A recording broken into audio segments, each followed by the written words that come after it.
KCAA.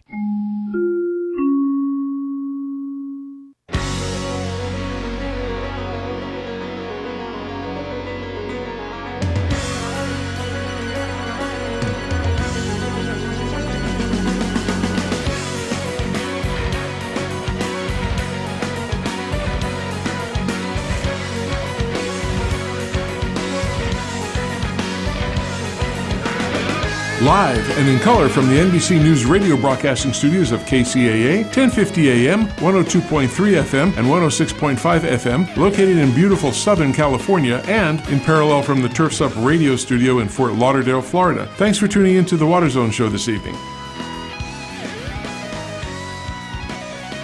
All right, good afternoon, everyone, and welcome to the Water Zone. No matter where you are, you have a great afternoon, a great morning, or a great evening, depending where you are in this world today. I'd like to introduce Mr. Chris Davey, who you all know, and he is the magnificent co-host and co-producer. And Chris, how are you doing today?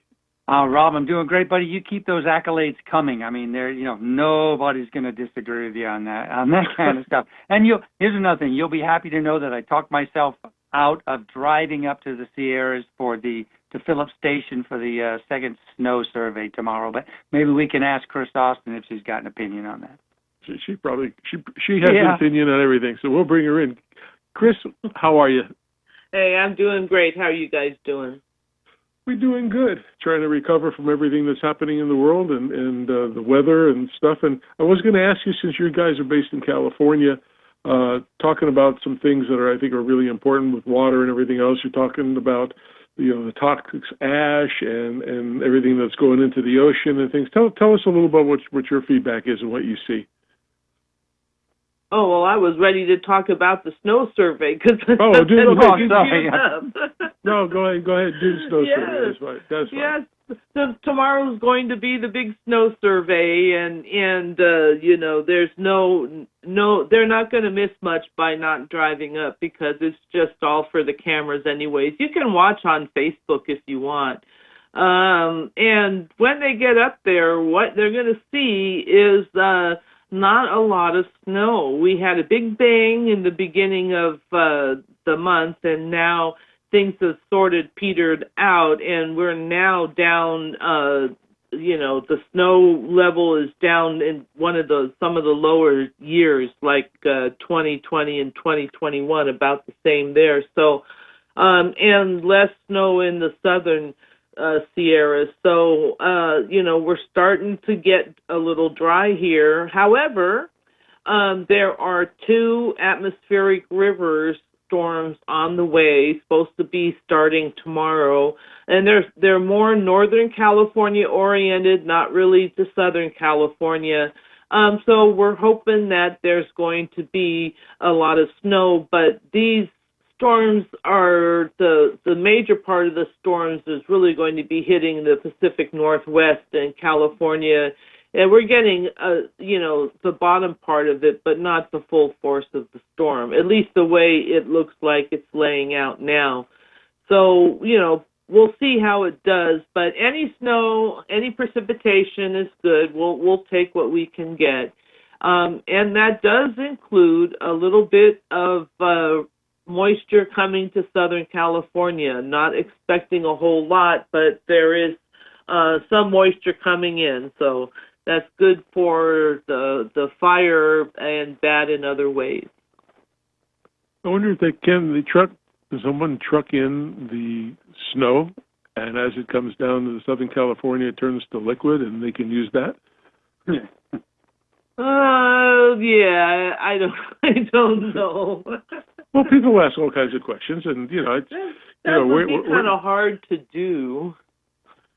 Well, also, the interesting thing about snow is that some snow is wet, so some snow that you might take and melt down might give you a lot of water, and some snow can be dry, like powder. Right. Skiers like the drier snow, but then you could put a lot of, bring down a lot of snow and not get very much water at all. So, it really depends on what kind of snow comes in. All snowpacks are not the same. No, I know you know about an organization that started years ago. I don't know if they're still in business, called the Water Train. And I haven't heard anything about them in years, and I don't know if they're still. I know they were talking about hauling some water down to Southern California a long time ago. But have you heard any more about that? No, I think that's just kind of infeasible. I mean, it's moving water. It's heavy. It takes a long time to get from the East Coast out here. Getting a flyover here at my house. You think about the efficiency of such an operation, not be with greenhouse gases and all that, and the expense. How of hauling all that water so far. I think there are more practical ways to get more water. I mean, you'd have to be really, really, really desperate for that. Chris, if you remember, a couple months ago, we had somebody on from Arctic Ice. Do you remember that show? And Chris Davey, I know you remember that. I do. Where they were going to move ice from Iceland. And that's got, I mean, that's got to be fantastically expensive. Yeah, and that people, bless their hearts, they're trying to come up with ideas, but like hauling an iceberg down from the Arctic, people want to do that. Then that's not very practical either. Really what people have to do is we have to figure out how to live within our means with the water that we have available to us, from nature or from our own human infrastructure efforts, and not be trying to think about bringing water from disparate places. Right. What kind of happening, at least here in America, we're finding that, most people, a lot of places don't want to give up their water to another place at this point in time. It's kind of becoming scarce at times in all places of the country. So there's nobody standing next to a big body of water saying, here, come take this and, import it into your basin. It's kind of the other way around. People are kind of holding their water in, they want to keep it within their community because, it's getting more scarce. They don't want to give it away anymore. Yeah, in fairness, the United Nations Sustainable Development Goal number 6 actually specifically says in there, where it encourages countries, governments, and private sector to specifically go after, and I think the word they use is quote unquote unconventional water sources. So, that's what these guys are doing. And how many other development strategies, technologies in the world have come from, that sort of outside the box thinking? Yeah, and people, that's what humans do. We can be pretty innovative. I think, though, I think we can be innovative in other ways than trying to move water long distances, I guess I would say. Because how would desalination compare to bringing water in on a water train? And now we're talking on a regular basis. I mean, in an emergency, maybe you're that desperate, but, at some point, desalination is just a better deal than trying to haul this water across the country. Plus, I'll also point out that many years ago, back when it was Arnold Schwarzenegger as the gubernator and Pat Mulroy was in at Southern Nevada Water Agency, and there was talk about getting water from the Great Lakes, which inspired these billboards. And the Great Lakes people got very, very mad about that and said, you're not getting our water. And they all passed, all the states surrounding the Great Lakes passed a pact in their legislatures that no water would be used outside of the basin. So, people when they see, thirsty places like Los Angeles or Arizona start looking at their water, they get nervous, and not, understandably so. Well, that's true. I mean, there's a scheme that that's been around for, I don't know, a couple decades, that would dam all kinds of rivers up in Canada and transport water all the way down all the way down to the Arizona border and New Mexico and wherever you want this water to go. And the Canadians are really not interested in that plan at all. But it comes up. It's the Northern America Water and Power Alliance. If you look that up on Google, you'll see this big schematic of, Canada and the United States and canals running all over the place. But that's kind of a non-starter for the Canadian folks. Well, there's a lot of stuff that Chris Davey and I talked about with some of the people that we had on for this consortium out of New Mexico, where they're taking the fracking water from that and actually producing cleaner water and processing it back to Indian tribes and things like that, which I think is a great idea. And they're doing more and more, and a lot of big oil companies are deeply involved in this thing. They're starting to build treatment plants on where they're drilling, and that seems to be a good thing. Yeah, so, produced water. Yeah, produced water. Yeah. Rob, before we let Chris go, can we ping back on your original question there and just maybe take a minute to go over the toxic ash issue, because I really want to get Chris's viewpoint. Oh, yeah. Some articles today in the LA Times about the toxic ash from the fires, and how we don't really know the dangers, but they're allowing the people back into the neighborhoods. But this fire, when you think about it, there were all these houses there, and they were all filled with stuff, and now they are all reduced to rubble. But everything goes somewhere. All that stuff just didn't disappear. It's still in the air, and it's in the dust.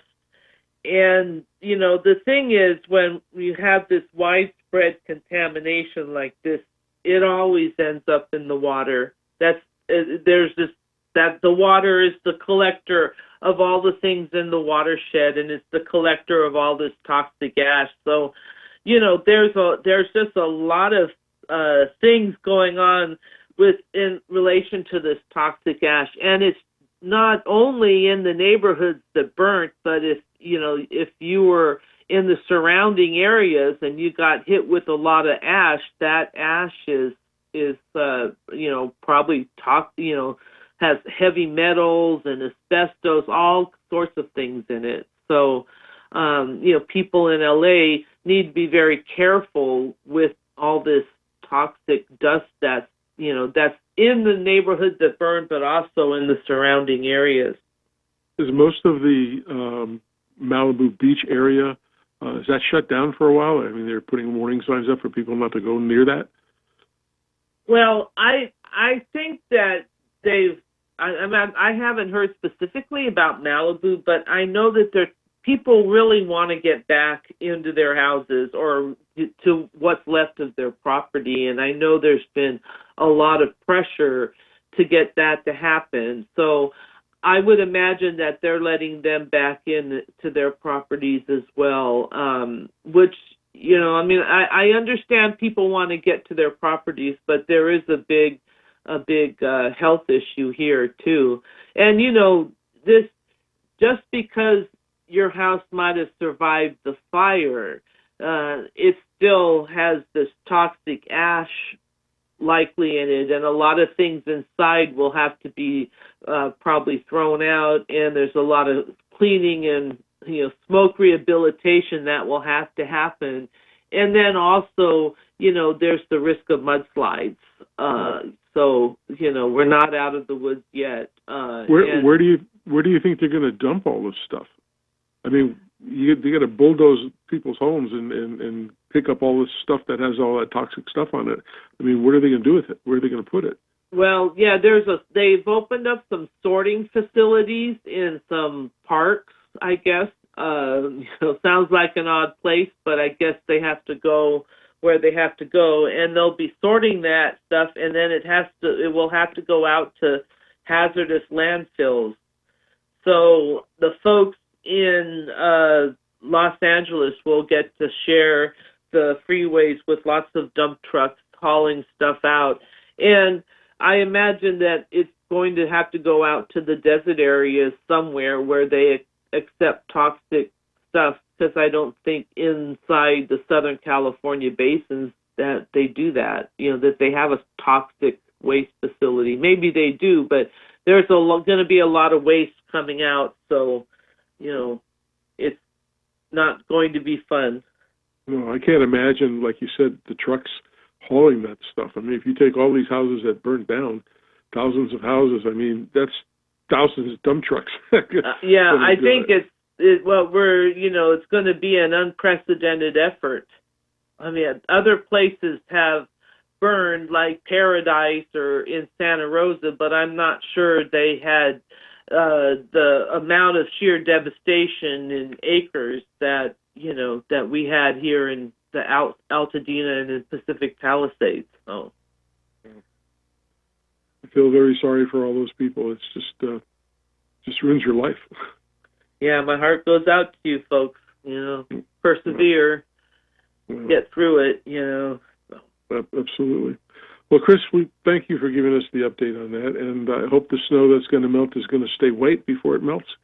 And well, we don't want to contaminate it either. So for that purpose. So.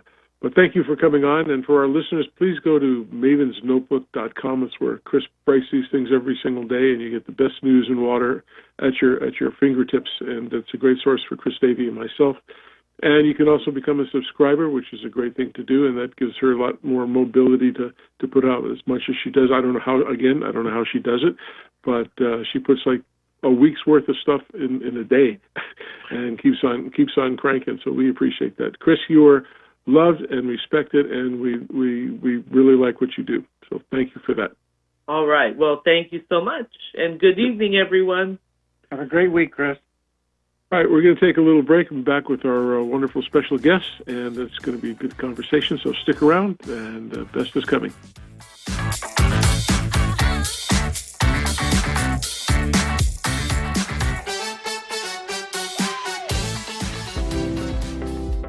One of the most time-saving tools I found for my customers is our app and our e-commerce feature. So customers actually have the ability to view all of their quotes in one place. If you contact your Site One seller, you'll be able to log into your account and see all your quotes in one place. And instead of jumping on the phone or waiting for your seller to call you back, you can approve it right from the website, and it will send a message to your sales rep to get it on order and reserve the material.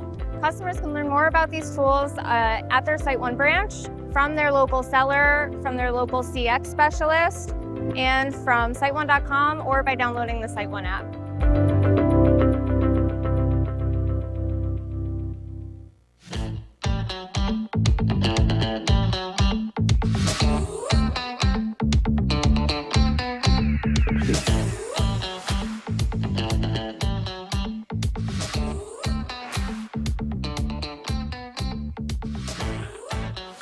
All right, welcome back to the second half of the Water Zone with Chris Davey and myself, Rob Starr. Hope everybody's having a great day.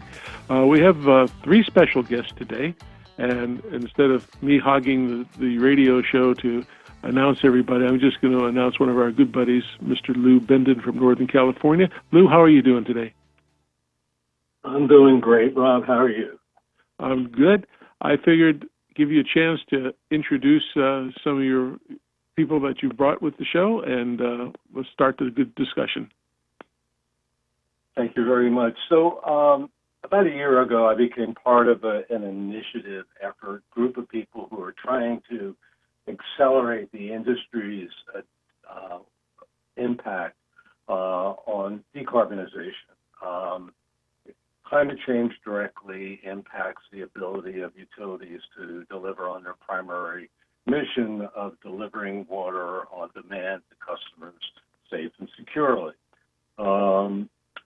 As part of that process, it requires an enormous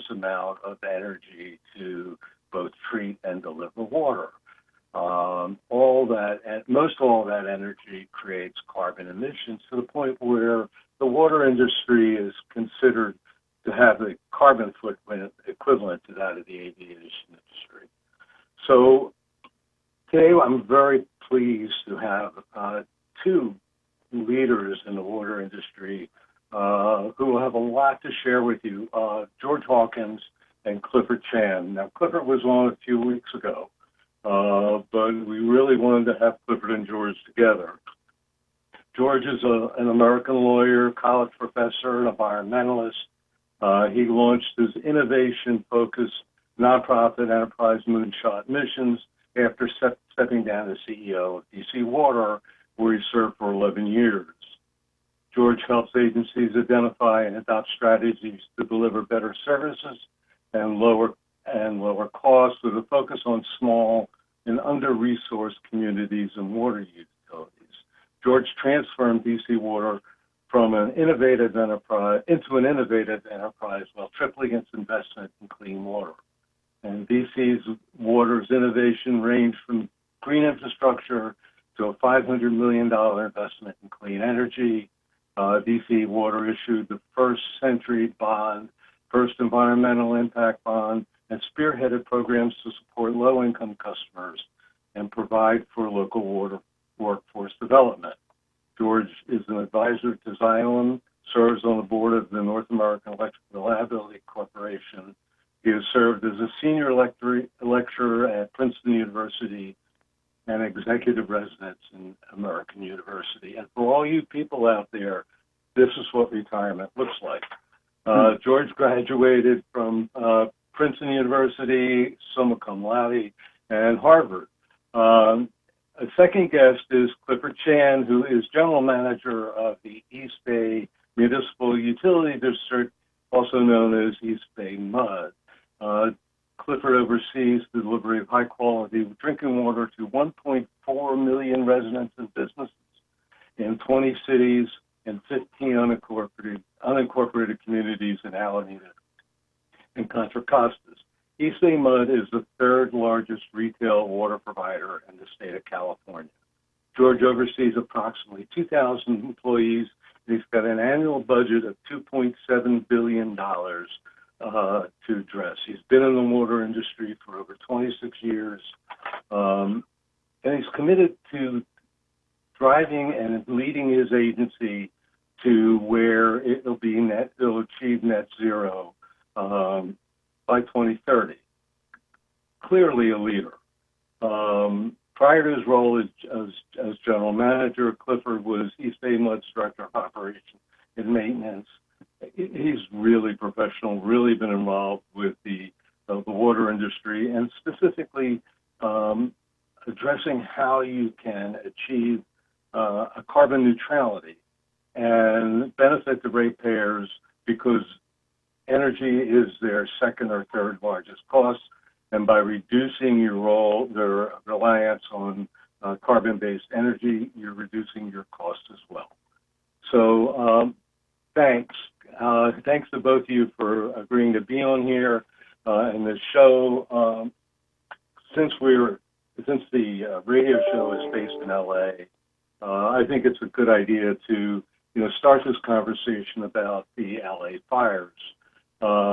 It hadn't rained since May 2024, so you had an enormous amount of fuel, and in California, and certainly in Southern California, you're getting a lot of your rainfall between October and December, and they had none. So in LA, there was many stories about how firefighters ran out of water. So, my question for both you guys, but Clifford specifically, what went wrong, and how involved were other utilities in helping the local utilities during this crisis, and who was helping the smaller communities? Yeah, well, Lou, great to be here, and George, always an honor to be on the call with you or on any podcast or talk with you. Yeah, as far as the LA, I think it's really too early to say what went wrong in LA or what went right. I don't really want to comment because I don't know all the details, but I could speak generally as far as, if you think about how utilities are designed and what they're capable of doing, I think when you think about just stepping back for a minute, you think about, okay, look at this incident, how it happened. If you're going to think about how do you prepare for this, this future that we're seeing, more wildfires, more droughts. I mean, you talked about Southern California is very dry. Northern California, actually, that first half of the year was quite good. How do we plan for this? And it really requires work from, cities and counties and utilities and landowners, builders. We all have to work together to build more resilience. And this is really what we're talking about. You need resilience in your water supply. You need resilience in, your energy supplies. You have to, start with good vegetation management, good building codes, proper planning for development of homes. You need a well-maintained water system too. But you also have to work with counties. I mean, a water system, if you think about hurricane force winds, driving fires throughout the area, any system in the world, I wouldn't even say in California, not any system in the world would have been stressed. And, to expect a water system to be able to put out 1,000 homes on fire at the same time, there are different strategies. Fire departments, everybody has different strategies. So, I think this is a good conversation to have separately to say, what do we as society need to do if we want to continue to build affordable housing, build in areas, build in these WUI areas, and have adequate water supplies? We need to think holistically and all together. We need to think about how do we build these systems and not just point the finger and saying, hey, LA, what did you do? As far as support, yes, we're helping LA DWP with technical support. We're helping other agencies. California has a great network of utilities that support each other.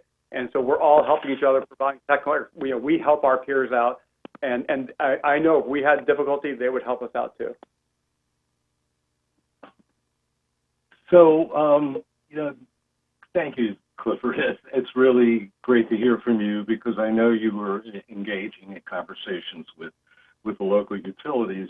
But given that we have a proven toolbox of proven solutions to produce clean, renewable energy, ways to become more efficient with energy uses, water loss control being one, what do we do with this knowledge to accelerate decarbonization? And specifically, how do we motivate a utility leader, a climate change non-believer, to take that action? What are some of the management and financial techniques that can get us there? Yeah, it'd be good to hear from George too about this one. George, we've talked about this before. Is depending on where you are and how mature you are as an organization, the conversation probably starts with, how do I help my bottom line? And there are lots of different ways to help your bottom line. And for East Bay Mud, you can help the bottom line and achieve this carbon neutrality, because we know there are going to be wildfires, and there are going to be earthquakes, and there are going to be all these terrible disasters. But if you can do things that help your bottom line and potentially minimizes how bad these things that are going to happen anywhere are going to be, I think that's a starting point. And of like the conversation. But I think George probably shares this feeling. I mean, it does start initially, and even for East Bay Mud is, what can we do to reduce our costs? And then you start looking for solutions. George? Sure. Hi, Lou, and always great to be with you, Clifford. And I want to offer my greetings to Rob and Chris Austin. Anyone who does a podcast and a regular radio show on water is very close to my heart. I wanted to quickly say on your prior question on the fires, I did a lot of work on fire hydrant and fire hydrant accessibility in D.C. I don't think any city I know of in the world would have a water system supporting fire hydrants that could handle fires at the scale that we've seen in Southern California. It's just not set up with that volume of water that would be needed. I'm not suggesting there doesn't need to be in areas where there are a risk of these fires, contingency plans that can be implemented quickly with much larger sources of water. But I don't know of a water system that could have handled the draw that would have been necessary when you have hundreds of places on fire at the same time. I don't want to get into any of the details. I don't know enough of them, and I'm not trying to point fingers or not. I'm just saying, when I was watching that, I was horrified at the thought of if we had a fire at that scale in D.C., what we would have done. It's tragic. My heart goes out to everyone affected. I'm not at all surprised there's a network of support. We have that here on the East Coast, usually for hurricanes, but that we all reach out and help each other. That's one of the elements of water. The question that, and I completely agree with Clifford, one of the things you mentioned, Lou, in your very kind intro, whenever I'm being introduced and no one's swearing at me after all the public meetings I've done, it's a good day. But one of the things you mentioned was our $500 million investment in clean energy. That's the largest discretionary investment that DC Water has ever undertaken. And that was on top of billions of dollars of mandated projects that were required by law. And the question is, how did we get our board and the various constituents, which DC has a tough constituent base, to agree to that investment? And the most important reality to me is it was not initially about climate change or carbon capture. The core business of a utility, of course, is delivering clean water or treating it when they get it back after people have used it. And that's a very expensive operation. As was already noted in the call, the highest cost any utility has is personnel. Typically, the second highest cost a utility has is their debt service on all their past capital projects. And the third highest cost is going to be power. Water is heavy. Wastewater is heavy. It takes enormous amounts of power to move either of those. And if you ask me what my greatest fear was running DC Water, it was the loss of power, because we couldn't do anything else without it.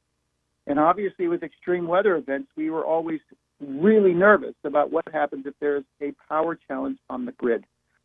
So I think of the three compelling reasons that any utility, in my judgment, ought to put this kind of project at the very top of their agenda is first, straight cost. As Clifford has already noted, and he's done beautifully at East Bay Mud, you can save cash money on a permanent basis. Once you put these projects in place and they are saving you cash money over what you were spending prior to their implementation, there's typically a pretty speedy payback of full cost. But for us, there was a payback in year one on cash flow. So after doing this project, we had more cash on hand than we did before we did the project. And all of your ratepayers are going to love that story. That's not new rates. That's the fact you've saved money that you've already got, that you can then reinvest into improving your system for your ratepayers. So that's the first, and to me, the primary objective. They're making your utility more affordable to run. Second is resiliency. We wanted to have alternative sources of power that we could rely on, even if there was a problem on the grid, which you certainly have seen in California at times in the past. Is it a fire? Is there a challenge on the grid in some fashion with natural gas or whatever? What we were concerned about is, for all our facilities, could we have backup power to keep the service running when those events inevitably happen?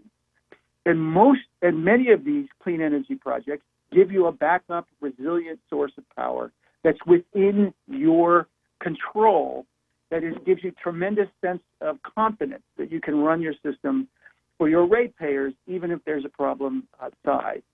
And the third, then, of course, is carbon capture. Extreme weather is hitting all water utilities, maybe first and foremost. Rising sea levels, droughts, floods, wildfires are devastating to water systems.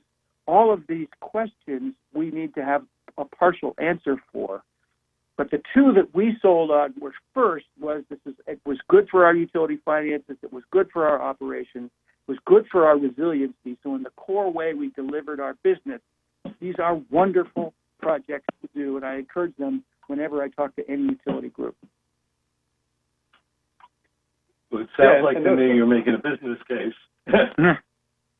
Yeah, it's definitely a business case. And George, I mean, when you oh, sorry, Lou. I was saying, when you look at the business case, we rely on power, and power relies on water. So, I mean, that nexus is important to think about too. And Clifford and I have had this conversation many times, Lou.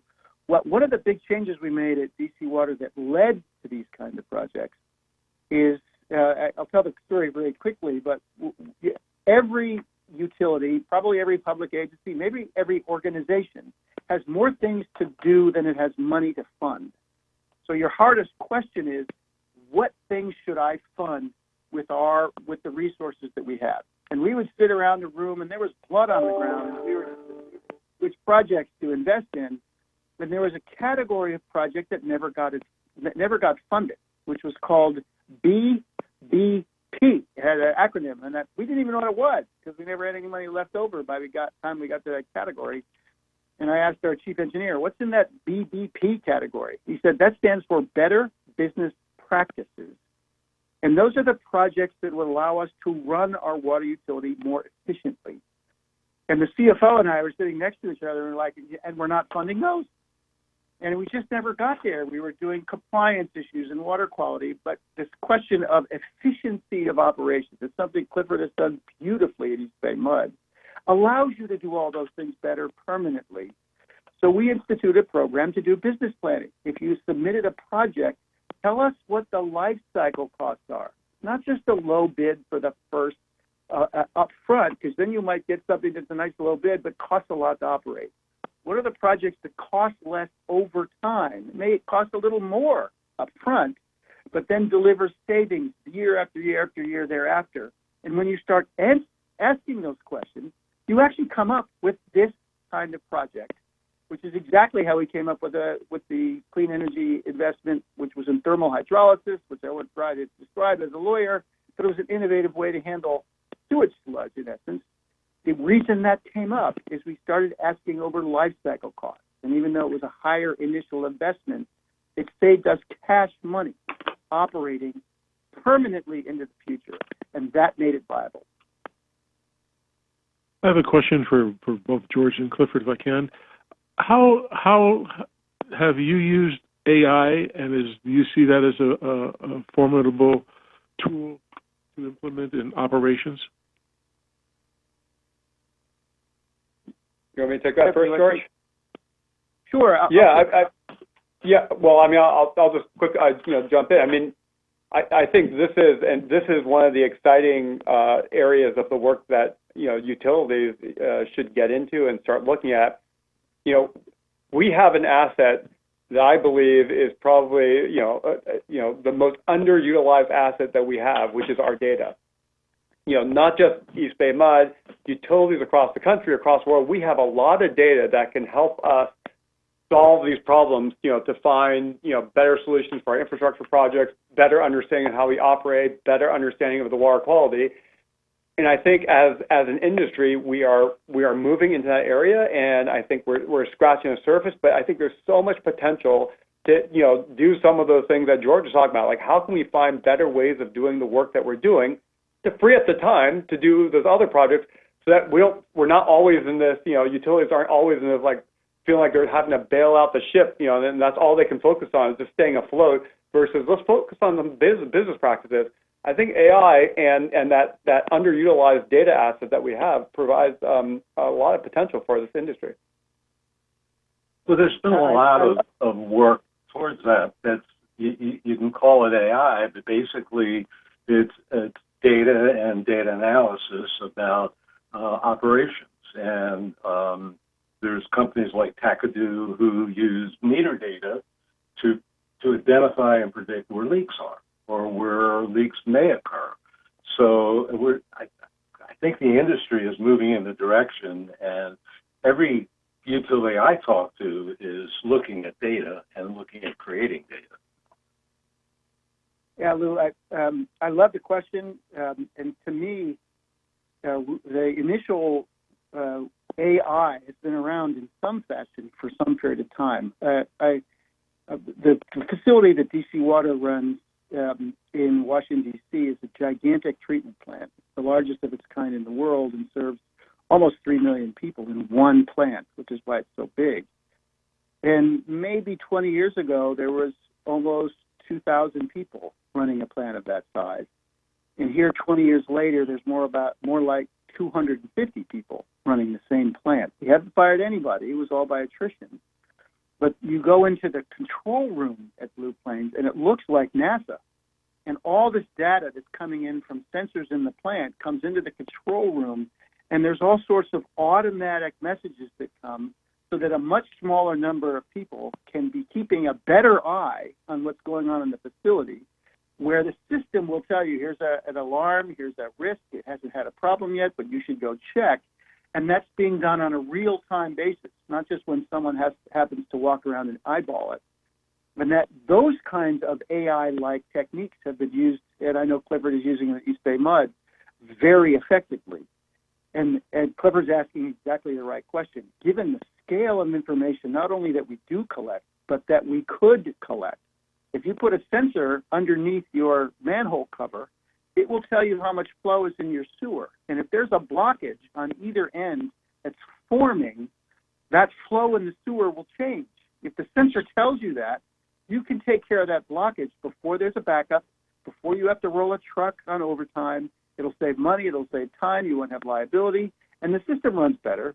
And that's all because of the data you could collect, the AI systems that could trigger your response, and then your most valuable asset, which is your people, get utilized most effectively. It's really exciting for the future. Yeah, there's so much we could do. I mean, it's decades old movie now. It was a Tom Cruise movie called Minority Report, where, these people, I don't know what they call these people, in these, floating, capsules would tell you a crime that was about to be committed that hasn't been committed yet.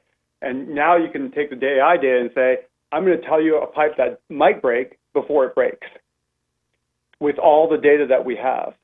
And that's the exciting part is, you can use the data to say, you should look in this area. This pipe might about break soon. And then you can bring other sensors in there to really dig into figuring out if it's right or not.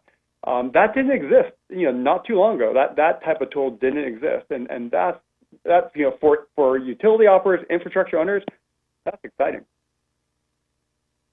Well, we keep talking about AI as the sexy new 2025 tool, but the reality is sensors and data and analytics have been going on as long as I've been involved with the water industry, which is more than 20 years. You had all the control room, Clifford. You have all the sensors and you collect all the data, but now you have the tools to analyze that data in different ways than we had before. And that's the exciting part. Yeah, we've collected. I mean, East Bay Mud, before we really started getting into the AI machine learning, we had billions and billions of points of data. But how do you actually crunch through the numbers and look for all the correlations, all the data? The tools exist now, that's what I'm saying is exciting. So what do you guys? Just a quick follow-up question to that. What about security that goes with that? We had a show, actually a series of shows with some people from high levels in the FBI and the U.S. government, and they were talking about the security issues of agencies, both power and water. So yes, you can collect all the data, but how well? And I'm not asking you for your secrets, but what do you think about the security for all of those things, for people coming in and trying to hack through it? Go ahead. The only reason that this resonates with me is having run a water utility in D.C., we were subjected to cyber attacks early on, North Korea and all sorts of places, not because we were anything other than D.C.'s water utility. So we started very early on putting in a very sophisticated cyber protection program. And I think it's a completely legitimate point. The plan, though, is that if cyber as a protective approach is built in to the same project that is collecting the data, so it has to be something that is part of the project from the beginning, not an add-on at the end, not sort of something you do later. It's something you consider at each step as the project's being implemented, including, and most importantly, the training of your personnel.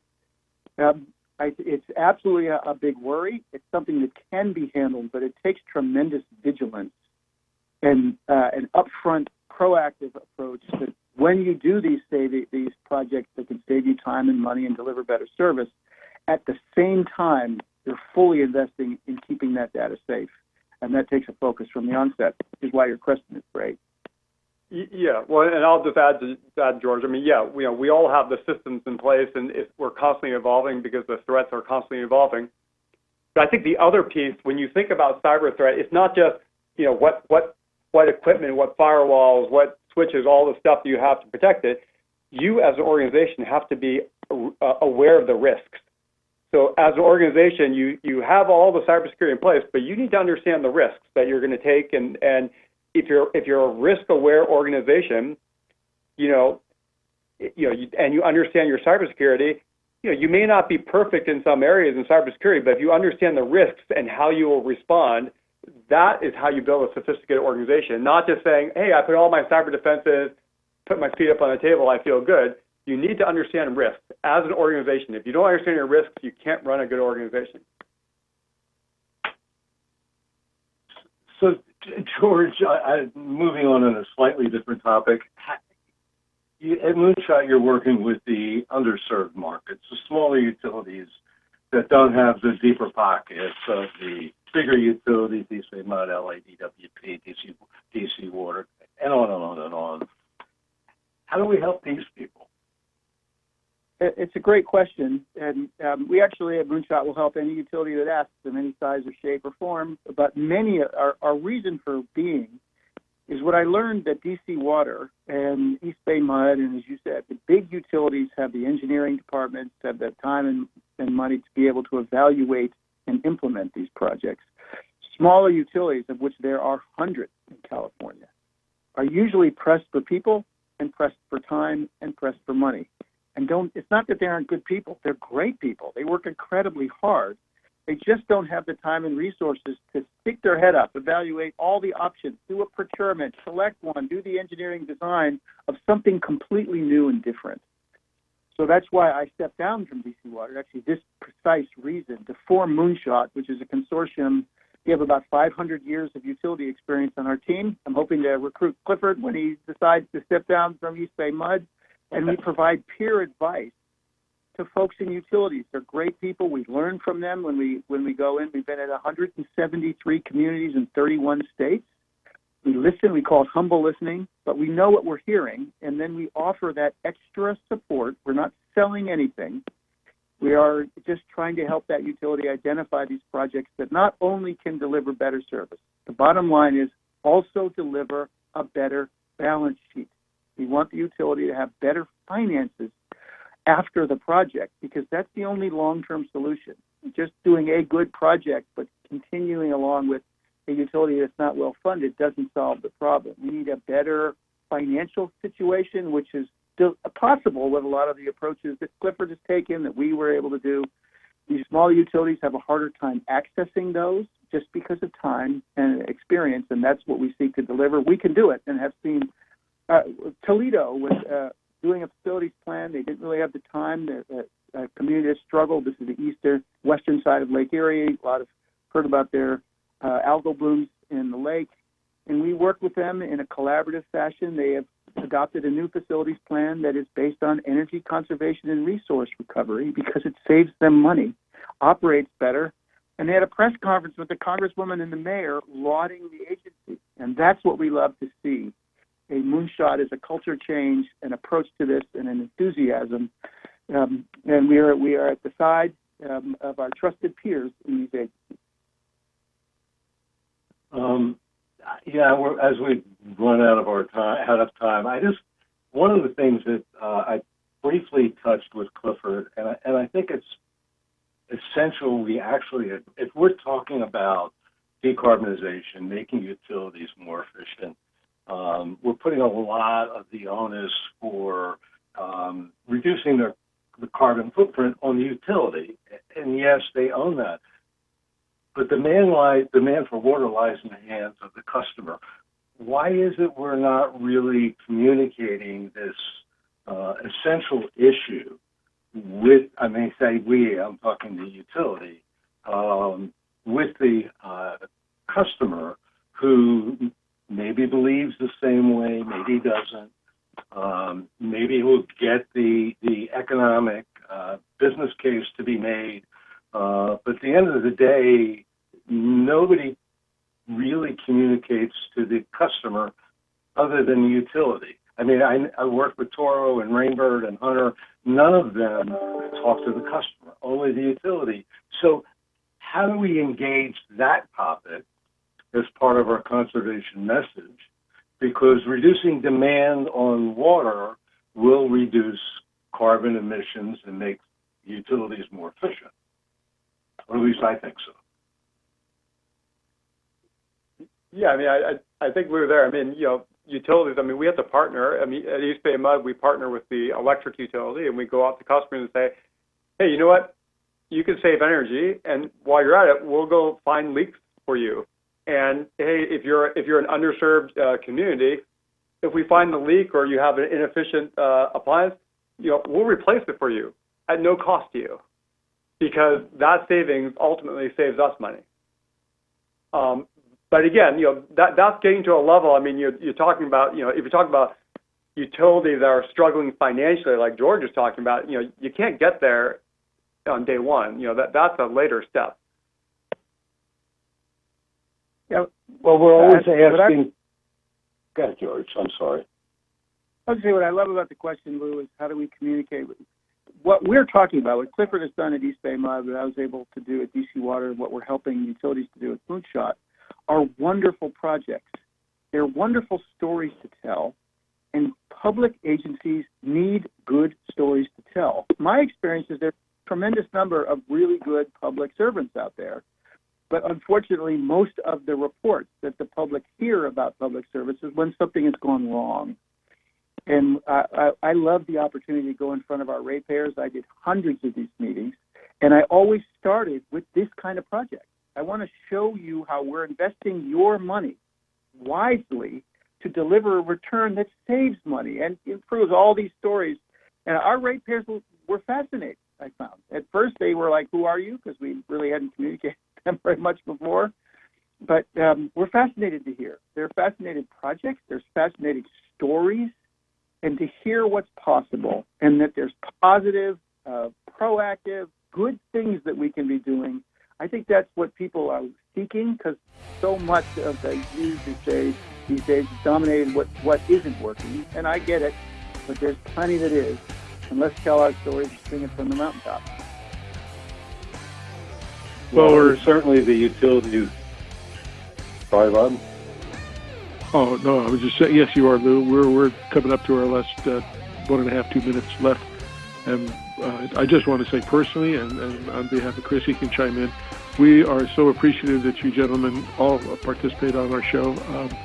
Our show has become really good. We're just so you guys know, we're heading towards what we call the Water Zone 500. We're coming up to our 500th show that we've done now. And we're very excited about that. But what makes the show great is having perfect people like you come on the show and talk. You're the experts. You have knowledge. You have your ear to the ground and know the industry, and that's an important thing. That's our whole thing here, is to get people to understand what's going on with water and learn everything about it. And we do appreciate that you guys participated with us, and we thank you a lot. We'd love to have you back again and continue this discussion if we can. So anyway, my thanks. Chris, any words? I just hearken to say, I want to make it known how important that the work that you guys do. Clifford, welcome back, first of all, for a prize for you. Yeah, and George, just great to have you. We'd love to talk to you about Moonshot missions, because there's so much. But, just kind of framing stuff up for our listeners, because I manage the chat board here. Several are asking about, how big is this work you do? How many people do you serve? I just want to say how important it is, because there's 8 billion people on the planet, and 25% of them don't have access to managed drinking water, right? And that means they don't have access to hygiene and wastewater issues that provides. So much more to talk about. We'd love to have you back. I'll just say real quick, Bob, Chris, like I said, anyone who does water is close to my heart. We actually have a pretty good program in California. We are delighted to help communities of any size or shape with these kinds of issues. Moonshotmissions.org will tell you about us and how to get in contact. But we'd love to do more in California. It's a state where we have a lot of personnel, and we do work there. So we'd love to serve. Okay. We'll send you some information more about the show, because we're all over the country. Actually, we're all over the world, but I'll fill you in on that later. So anyway, thank you guys. You have a great, safe weekend, and hope you're not where any fires are. And I know there's a terrible accident that happened last night in Washington, and we got to all pull together and help everybody. So thanks a lot, gentlemen. You were wonderful. Thank you. Thanks. All right, the most important thing that Chris and I want to say to everybody is that we do every week, please help keep our planet blue. Because if you like green, you got to have blue. Good night, everybody. We'll talk to you next week. You stay safe. Bye-bye. Thanks for tuning in, all.